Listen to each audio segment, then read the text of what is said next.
Miles, how's it going there today? Good, Darren. How you doing? I am excellent and going straight into it here. Walk the Sky is the new album. How long had that been in the works for? Well, I speak for myself. I guess I started writing about a year, just over a year ago for it. So I started writing in August. I don't know how long Mark had been setting aside ideas, but yeah. So we've been planning on getting in the studio this spring, and so as songwriters, we did our best to make sure that we were prepared, so we didn't, walk into the studio with no songs. And do you remember which song you wrote for it first, or at least which song was helmed in the studio first?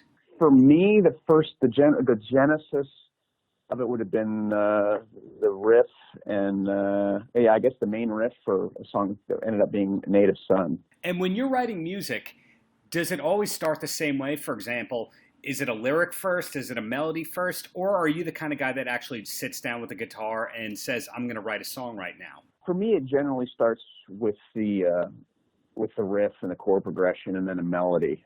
So yeah, usually the chord progression will feed the melody, and then the melody will feed the lyric. And in the case of Alter Bridge, do you guys have to be in the same room to write, or are you the kind of band that emails ideas because you don't live in the same city, I presume? Yeah. So, well, this record, it was definitely demoing separately. Mark and I did, because we were on the road in our various entities. So we would get in the same room on previous records a lot of times, but this record was more of an exercise in the demoing process.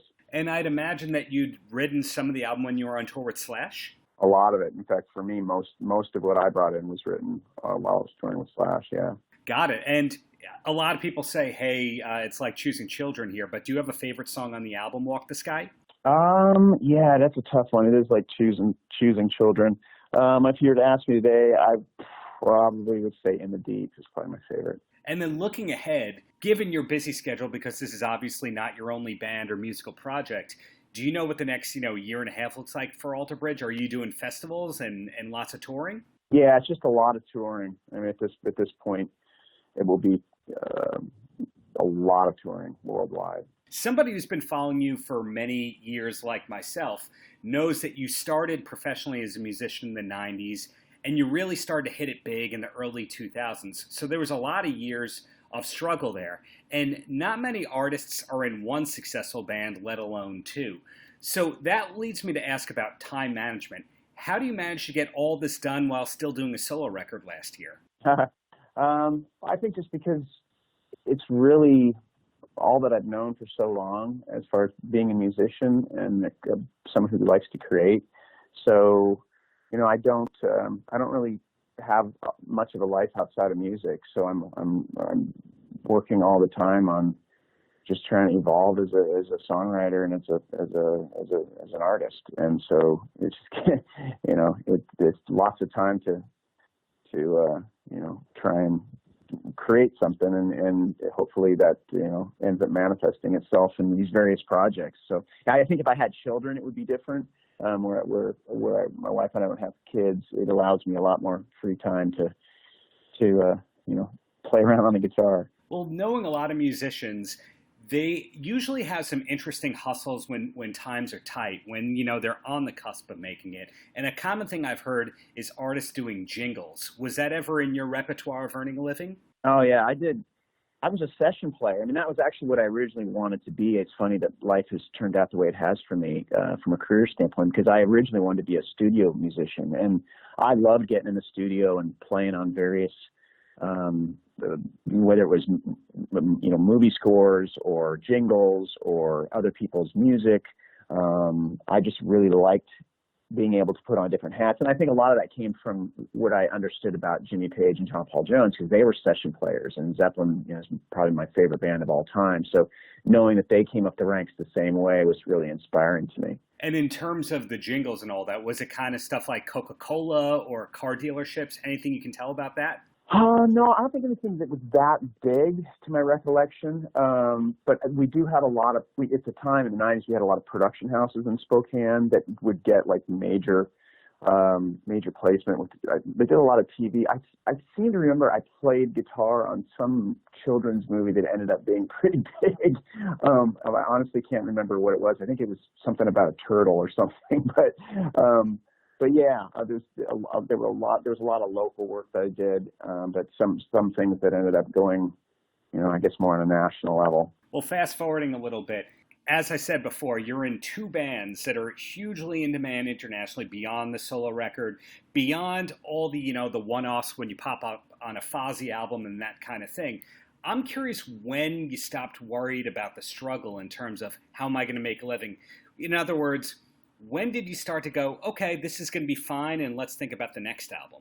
About a week ago. No, I'm joking. I think the realization that things were going to be all right probably not too long ago. I mean, I've always kind of lived with the mindset that this could end at any minute. I never took it for granted and let myself get comfortable, because I felt like if I lost that hunger, that the work would suffer.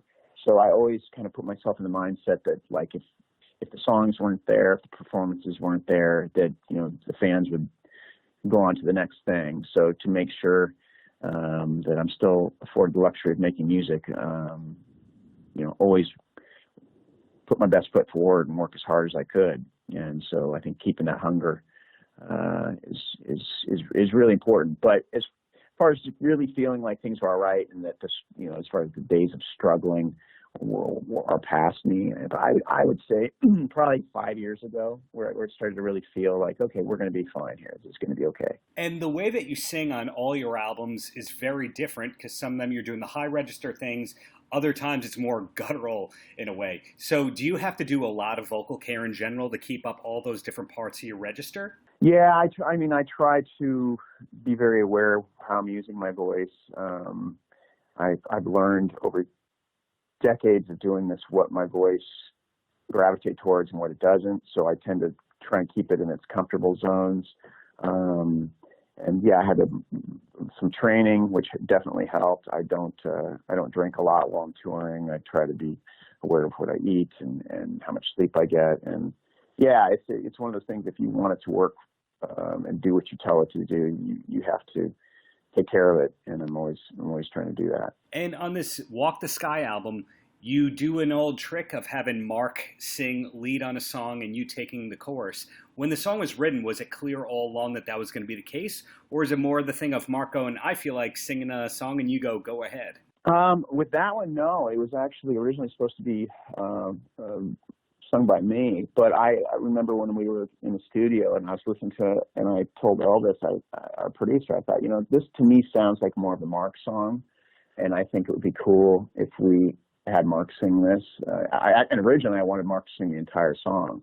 And Elvis thought that was a good idea as well. And then we brought up the idea with Mark, and he was totally down with it, because I think he really, after getting his feet wet fronting Tremonti, I think he really enjoys the singing side of things. So he was more than happy to do it. And then in the end, it ended up working out best that I sang the chorus because of where it was in Mark's register. So yeah, we've got the old kind of waters rising approach that we did a few years ago. And what was the other song, Words Darker Than Your Wings, where we traded vocals, and the fans seemed to really like it. So, definitely want to incorporate some of that. Did you know along that you were going to be making the album for Napalm Records? Because some bands, have 5 album deals, and others do licensing album by album, of course. Yeah, we knew this one was going to be finding its home at Napalm. We knew that just given the structure of how we set things up a few years ago with them, and they did a great job with the Last Hero. So if it ain't broke, don't fix it. Right, absolutely. And before you mentioned that your session player aspirations, a lot of it came out of understanding that Jimmy Page and John Paul Jones both had success as session players. But who were the bands, or what was the album that made you want to start playing guitar in the first place? Van Halen 1.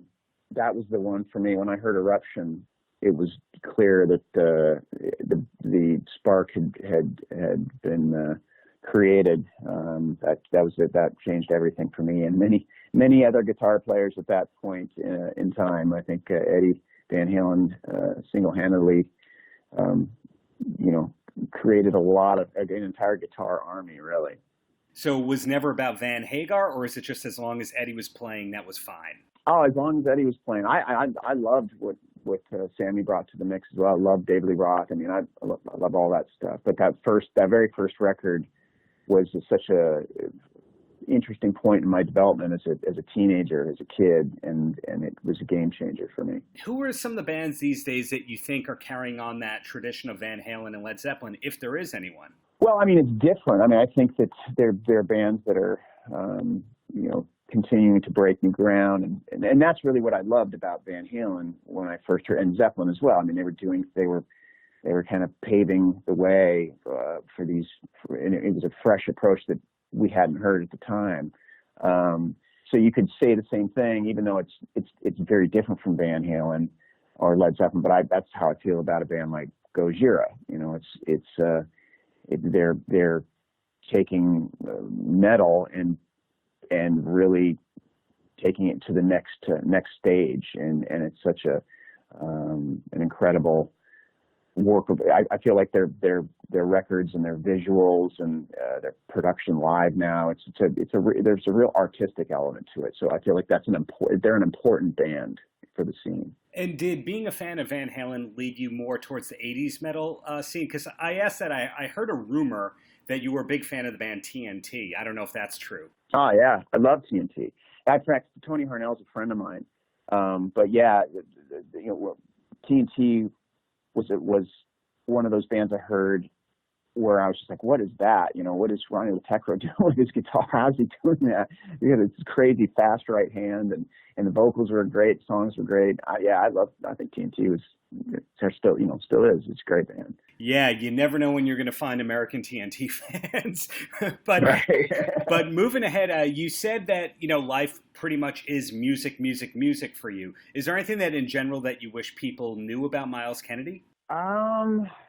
Gosh, I don't know. I mean, I feel like I'm pretty uninteresting, so I don't know if I really want anybody to know anything other than the fact that I, sing and play music and play guitar. Because I lead a pretty boring existence outside of that. Nothing too exciting to report here. Well, a lot of your rock peers find their ways onto celebrity golf tours, or they want to have travelogue kind of shows or podcasts. Is there anything in your life along those lines? No, I don't think. I'm kind of a lopsided person. It all kind of centers around music for me. I mean, I have things I'm interested in outside of music. I mean, I love architecture and modernism and things like that, but I have no plans to try and start drawing up blueprints for buildings anytime soon, because my math skills are not very good. But along those lines, sometimes I like to ask that kind of stuff. For example, the drummer of Korn, when I recently interviewed him, I asked, what's the first stop that you do when you get to a city? And some people say I check into the hotel and drop off my bags. He said, I find the sweet shop and the coffee shop. Do you have anything like that you do as soon as you get into a town? I did the coffee thing for a while. I mean, I love coffee, but it kind of messes with my voice, so I've kind of had to back that off a little bit.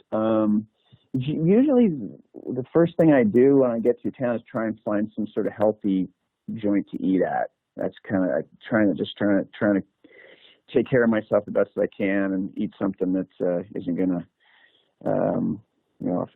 have negative, something that'll treat me well, I should say, and keep the voice strong and all that. I generally put my bags in a room and get online and see what's nearby that's somewhat healthy. Life then music for you, so we proved that one. Exactly. Great. So Myles, in closing, any last words for the kids? Just look for Alter Bridge in a town near you, and we're looking forward to get out and playing for you all. Definitely. Looking forward to seeing you guys in New York soon. Thank you so much for your time, and thank you, Kevin. Thanks, Darren.